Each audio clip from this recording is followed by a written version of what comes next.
Hello viewers, welcome back to my channel. My name is Swati और आज की वीडियो में हम डिस्कस करेंगे class 6 maths chapter 3 playing with numbers का एक्सरसाइज 3.4 क्वेश्चन नंबर 5। तो चलो देखते हैं कि क्वेश्चन नंबर 5 क्या है। तो क्वेश्चन नंबर 5 है which of the following numbers are coprime. क्या पूछा है इसमें कि कौन से ऐसे नंबर्स हैं जो कि कोप्राइम है। अब इन्होंने हमें कुछ नंबर्स दिए हैं, हमें बताना है कि वो कोप्राइम है या नहीं है। तो कैसे बताएंगे? मैंने बताया था कि कोप्राइम की डेफिनेशन क्या होती है।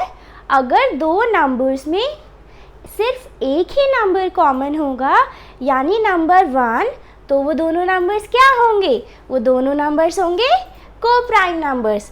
तो सबसे पहले हमें ये देखने के लिए कि इनमें कितने नंबर्स कॉमन हैं, क्या करना होगा? हमें दोनों नंबर्स के अलग अलग फैक्टर्स निकालने होंगे। तो करते हैं, हम इसके फैक्टर निकालते हैं 18 के। क्या है? 1 मल्टीप्लाई बाय 18, उसके बाद 2 मल्टीप्लाई बाय 9, फिर 3 की टेबल में आता है 3 मल्टीप्लाई बाय 6, इसके बाद 4 की टेबल में नहीं आता, 5 की टेबल में नहीं आता, और फिर किसकी टेबल में आता है? 6 की टेबल में आता है। लेकिन हम 3 मल्टीप्लाई बाय 6 ऑलरेडी लिख चुके हैं, तो फिर से 6 मल्टीप्लाई बाय 3 लिखने की ज़रूरत नहीं है। अब हम 35 के फैक्टर्स देख लेते हैं। क्या है? 1 मल्टीप्लाई बाय 35, उसके बाद 2, 3, 4 की टेबल में नहीं आता, फिर 5 मल्टीप्लाई बाय 7, उसके बाद किस टेबल में आता है? 7 की टेबल में आ जाता है, यानी रिपीट होने लगते हैं टेबल। तो उसके बाद हमें आगे टेबल काउंट करने की ज़रूरत नहीं है। अभी हमें क्या देखना है? दोनों में कॉमन देखना है। देखते हैं क्या क्या कॉमन है। एक तो 1 कॉमन है, उसके बाद 2, 3, 6, 9, 18, यहाँ पे इनमें से कुछ भी नहीं है। तो दोनों नंबर्स में सिर्फ एक ही कॉमन है। क्या कॉमन फैक्टर है? कॉमन फैक्टर इक्वल्स टू 1 है ना। Therefore 18 एंड 35, मैथ्स में ये सिंबल किस चीज़ का होता है? एक ऊपर डॉट और दो नीचे therefore का। 18 एंड 35 आर कोप्राइम नंबर्स। ठीक है, तो ये था हमारा क्वेश्चन 5 का पार्ट ए।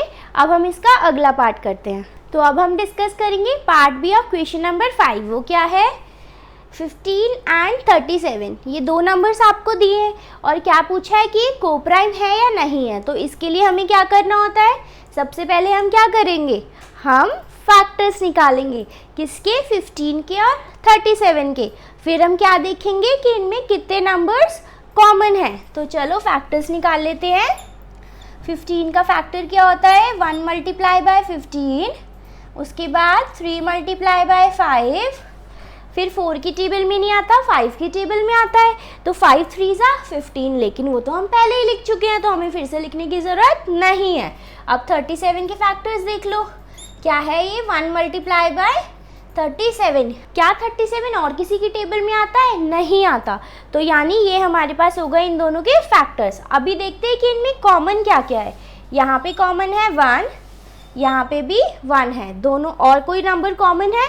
और कोई भी नंबर कॉमन नहीं है। अब जब कोई भी नंबर कॉमन नहीं है तो यानी ये नंबर्स क्या होंगे? Coprime numbers. तो चलो हम लिख लेते हैं कॉमन फैक्टर। कॉमन फैक्टर हो गया 1, therefore 15 and 37 are coprime numbers. ठीक है, क्लियर हो गया। अभी हम करते हैं इसका पार्ट सी। अब हम करते हैं इसका नेक्स्ट पार्ट। तो नेक्स्ट पार्ट क्या है? 30 एंड 415। अभी इसके लिए भी हमें क्या करना है? 30 के फैक्टर्स निकाल लेने हैं और 415 के फैक्टर्स निकाल लेने हैं। फिर इन दोनों नंबर्स में जो जो कॉमन आएगा वो हमें लिख लेना है। अगर सिर्फ एक ही नंबर कॉमन आएगा तो वो क्या हो जाएगा? कोप्राइम हो जाएगा। तो चलो फैक्टर्स निकाल लेते हैं। 30 की क्या फैक्टर है? 1 मल्टीप्लाई बाय 30, ये तो सबसे पहले हमें लिखना ही होता है। उसके बाद 2 की टेबल में भी आएगा, 2 15 सा होता है, 3 में भी आएगा, 3 10s, देन 4 में नहीं आएगा, 5 में आता है, 5 6 30, उसके बाद 6 की टेबल में आएगा 6 5 और फिर ये रिपीट होते जाएंगे, तो आगे हमें और टेबल पढ़ने की ज़रूरत नहीं है। अब 415 के फैक्टर्स देख लेते हैं। 1 मल्टीप्लाई बाय 415, ठीक है। अभी लास्ट में 5 आ रहा है, तो यानी 5 से तो ये डिवाइड होगा ही, तो 5 से डिवाइड करके देख लो। 415 5 से कितने पे आएगा, 5 8 40, आ गया 15, फिर 5 3 15, यानी सीधा फिर आएगा 5 पे। तो क्या होगा ये, 5 मल्टीप्लाई बाय 83। इसे 3 से डिवाइड करते हैं, 3 से जाएगा या नहीं हम देख लेते हैं। 5 + 1 is 6, 6 + 4 is 10। 10 3 से डिवाइड होता है, नहीं होता, यानी 3 से ये नहीं जाएगा, तो सीधा 5 × 83। अब नेक्स्ट हम पढ़ते जाएंगे तो हम देखेंगे कि सीधा फिर 83 की ही टेबल में आता है, क्योंकि 83 क्या है, वो तो प्राइम नंबर है, वो और किसी की टेबल में आता नहीं है। तो यानी 5 मल्टीप्लाई बाय 83, उसके बाद 83 मल्टीप्लाई बाय 5 और फिर सीधा 415 मल्टीप्लाई बाय 1 आ जाएगा। तो इसमें अब कॉमन फैक्टर्स देख लेते हैं क्या क्या है। एक तो हो गया 1, उसके अलावा 2 नहीं है, 3 नहीं है, 5 हो गया, फिर ये नहीं है, 415 नहीं है, 83 नहीं है। अब हमारे पास कॉमन फैक्टर्स क्या क्या है,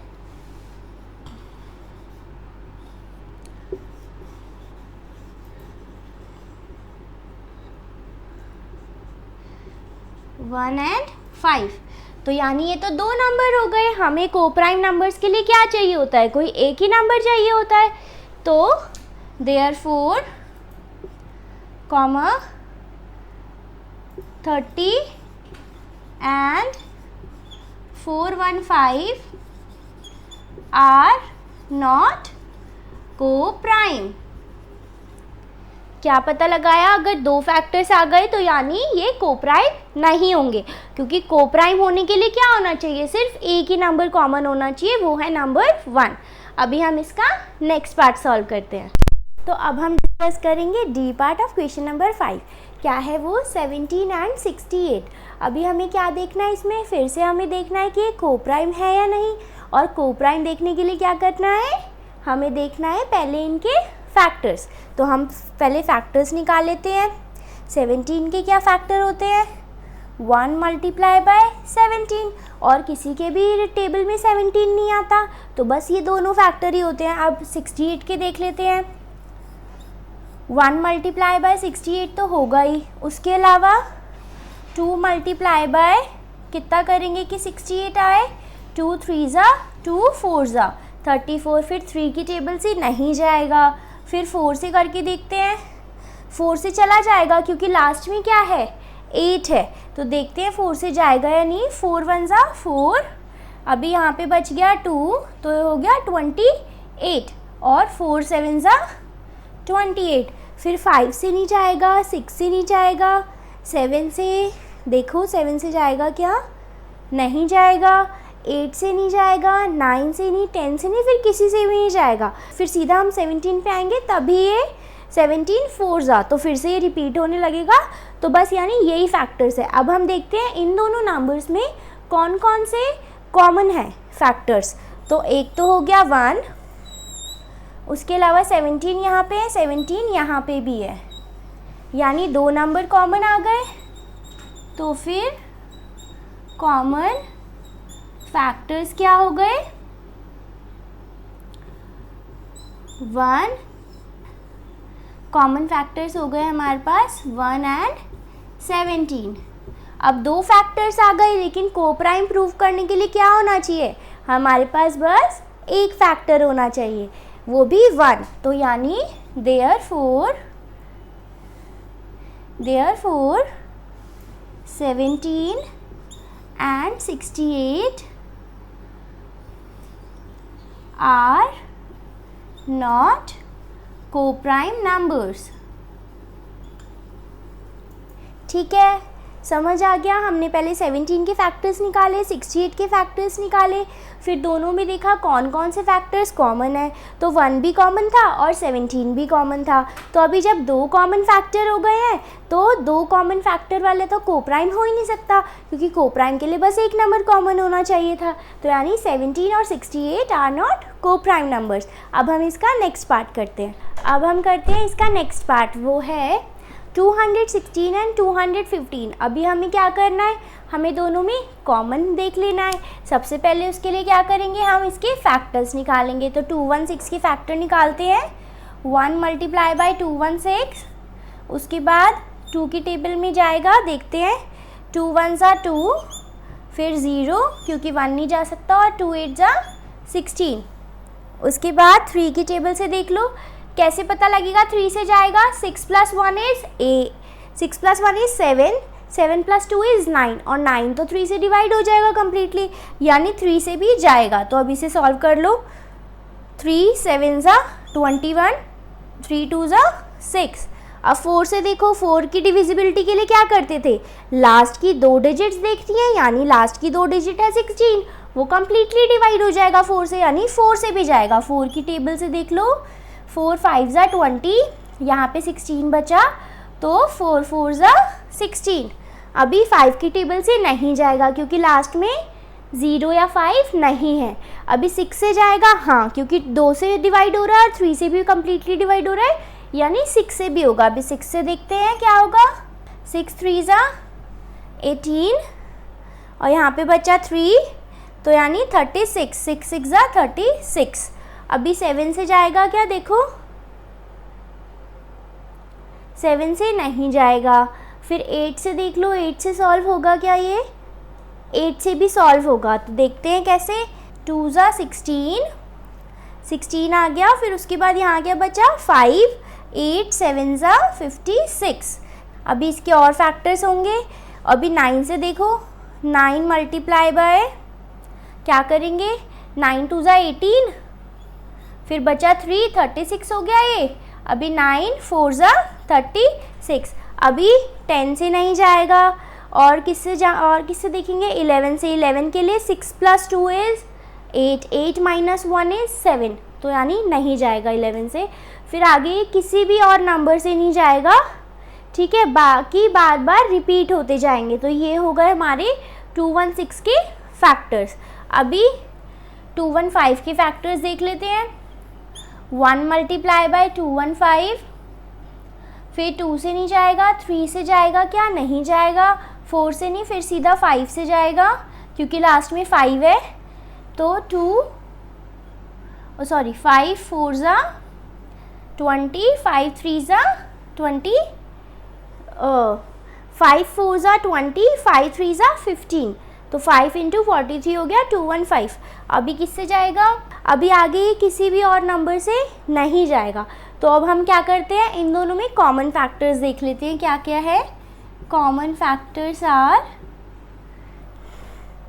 एक तो 1 है, ठीक है, और कोई कॉमन है क्या, 5 इधर है, 5 इधर नहीं है, 43 भी नहीं है, और 215 भी नहीं है। तो कॉमन फैक्टर क्या हो गया, कॉमन फैक्टर इज़ 1, यानी 216 एंड 215 आर कोप्राइम नंबर्स,